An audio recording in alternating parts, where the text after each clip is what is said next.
नमस्कार दर्शकों, बहुत बहुत स्वागत है आप सभी का हमारे विशेष कार्यक्रम दिशाधाम में। मैं हूं आपके साथ निशा।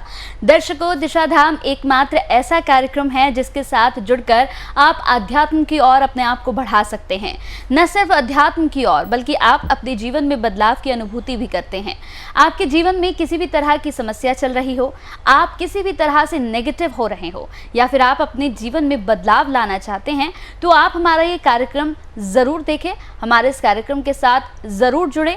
इस कार्यक्रम के साथ जुड़ने के लिए आप टीवी स्क्रीन पर जो नंबर्स देख रहे हैं, नंबर्स पर संपर्क भी कर सकते हैं।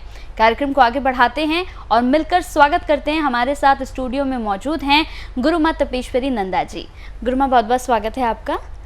तो चलिए दर्शकों, अपने आज के इस कार्यक्रम को आगे बढ़ाते हुए आज हम बात करेंगे यहाँ पर पितृदोष के बारे में कि आखिर पितृदोष क्या है। गुरुमा, कार्यक्रम को आगे बढ़ाते हुए मैं सबसे पहले आपसे जानना चाहूँगी कि आप दर्शकों को ये बताएं कि पितृदोष क्या होता है और 15 से 16 दिनों तक जो पितृपक्ष बनाया जाता है, ये किस लिए मनाया जाता है।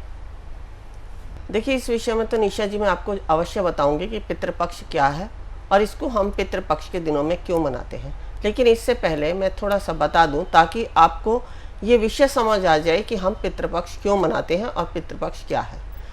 प्रत्येक व्यक्ति का जब जन्म होता है, जन्म से ही पहले तो उसके माता पिता ये सोचते हैं कि हमारे जो पुत्र या पुत्री का जन्म हुआ है उसका जीवन बहुत ही सुख में चलता रहे, या उन्होंने भी जो जीवन में सफ़र किया है, जिन्होंने अपने बच्चे को जन्म दिया है, उन्होंने भी जो जीवन में सफ़र किया है, उस सफ़र में भी उन्होंने जो भी कोई समस्याएं या दुख या किसी भी प्रकार का परिस्थितियों का सामना किया है, तो उनके पीछे कारण को जानते जानते वह नहीं समझ पाते कि उनके जीवन में अगर ये कारण आया है तो क्यों आया है।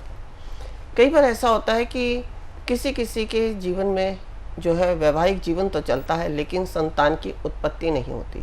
संतान की उत्पत्ति हो भी जाती है तो संतान का जीवन सुख में नहीं चलता। तो इसके लिए वह जीवन भर प्रयास करते हैं कि हमारे जो पुत्र या पुत्री का जन्म हुआ है उनका जीवन सुख में जाए। इसी सुख में जीवन को व्यतीत करने के लिए वे प्रयास करते हैं और नए नए आयामों का उपयोग करते हैं।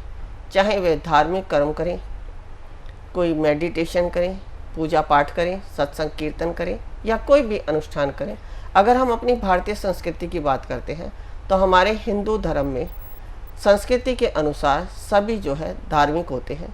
कोई घर परिवार ऐसे होते हैं जिनमें धार्मिकता को महत्ता नहीं दी जाती, लेकिन अधिकतर घरों में हमारे धर्म और संस्कृति के अनुसार, जाति के अनुसार, वर्ण के अनुसार, अपने अपने संस्कारों के अनुसार सभी कोई ना कोई पूजा कर्म अवश्य करते हैं। लेकिन कई बार ऐसा होता है कि हम पूजा कर्म कर रहे हैं फिर भी हमें सफलता नहीं मिलती। अब बहुत जगह पूछा जाता है, जाना जाता है, तो भी कहीं तो आपको रास्ता मिलता है और कहीं नहीं मिलता। लेकिन जब आप किसी समर्थ गुरु के पास चले जाते हैं और वह आपका मार्गदर्शन करते हैं तो आपको कारण बताते हैं कि आपके जीवन में आखिर ऐसा कौन सा कारण है जो आप सब कुछ करते हुए भी उस जीवन के उद्देश्य की प्राप्ति नहीं कर पा रहे जो आप जीवन में पाने के लिए आए हैं। अब जीवन में हमें पाना क्या है? हमारा गृहस्थ जीवन सुखी हो, निरोगी काया हो, धन संपदा हो, संतान अच्छे संस्कार वाली हो, विद्वान हो। इस तरह के हमारे जीवन की अभिलाषाएं होती हैं कि हमारे घर में हमेशा मांगलिक कार्य होते रहें, धन में वृद्धि हो, वंश में वृद्धि हो। सभी मनुष्य यही जीवन में अपनी कामनाएं करते हैं कि हमारा जीवन इस प्रकार इस संपन्नता को प्राप्त करते हुए व्यतीत हो जाए। अब यही संपन्नता जब उनको नहीं मिलती है तो कारण जाना जाता है, और जो समर्थ गुरु होते हैं जिनको रहस्य मालूम है वह जो है जानकर बताते हैं कि आखिर आपके जीवन में क्या कारण है। बहुत सारे लोग होते हैं जो सब कुछ करवा लेते हैं, उपाय कराते हैं, अनुष्ठान कराते हैं, पूजा पाठ कराते हैं, लेकिन तब भी ना राहत मिलने के बाद अंत में यही देखा जाता है कि उनके घर में पितृदोष के कारण ही यह सब समस्याएं चली आ रही हैं। जब कहीं से भी कोई राहत नहीं मिलती तो हम देखते हैं कि पितृदोष के कारण हमारे जीवन में ये सब चला आ रहा है। और ये जो है हमने अनुभव भी किया है, क्योंकि जब जब हमने पितृदोष का निवारण कराया है और जिन्होंने भी हमारे साथ जाके या गया जी धाम में जाके इसका निवारण किया है, उनको इस अनुभूति का आभास हुआ है कि पहले हमारी क्या अवस्था थी और हमें पितृदोष निवारण कराने के बाद हम कैसे अपने जीवन को सुख में बिता रहे हैं। ये तो जाना हमने कि पितृदोष क्या होता है कि किस कारण दोष बनते हैं और कैसे हमारे जीवन के इनके लक्षण होते हैं। अब हम बताते हैं कि जो हमारा पितृपक्ष आता है, इसमें हम पितरों की तृप्ति के लिए पितृदोष निवारण क्यों करते हैं और कैसे करते हैं। ये जो पितृपक्ष के दिन आते हैं, ये आश्विन मास के पूर्णिमा से लेके अमावस्या तक के दिन होते हैं। 16 दिन माने जाते हैं। 16 दिन में जो पूर्णिमा होती है, जिनकी मृत्यु दक्षिणायन में होती है, उनका श्राद्ध कर्म पूर्णिमा के दिन किया जाता है।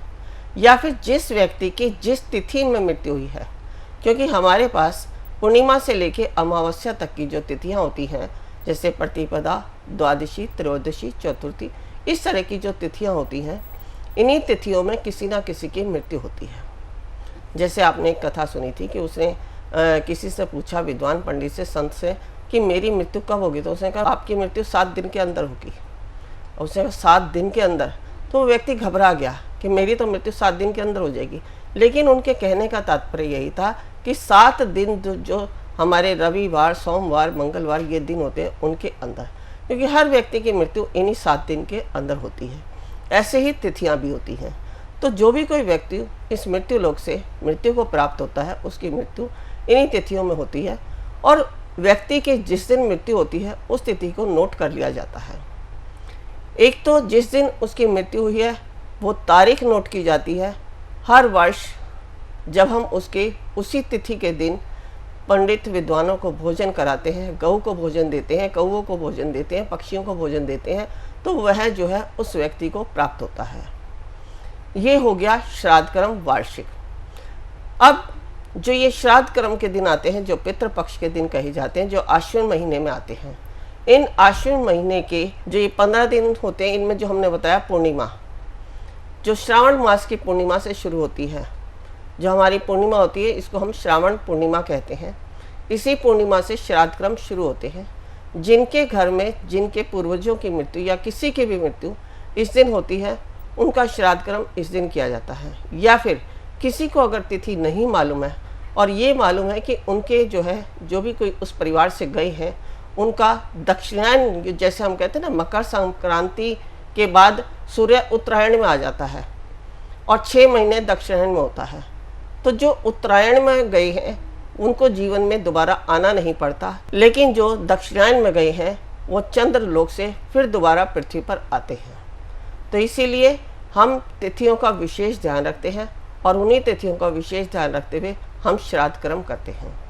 अब ये श्राद्ध कर्म करने के लिए प्रत्येक व्यक्ति को अपने जीवन में श्राद्ध कर्म करने चाहिए, क्योंकि जो व्यक्ति इस संसार में था, शायद वो इतना आपको कष्ट नहीं पहुंचा रहे थे जब आप उनको उनकी आवश्यकता की सामग्रियाँ नहीं देते।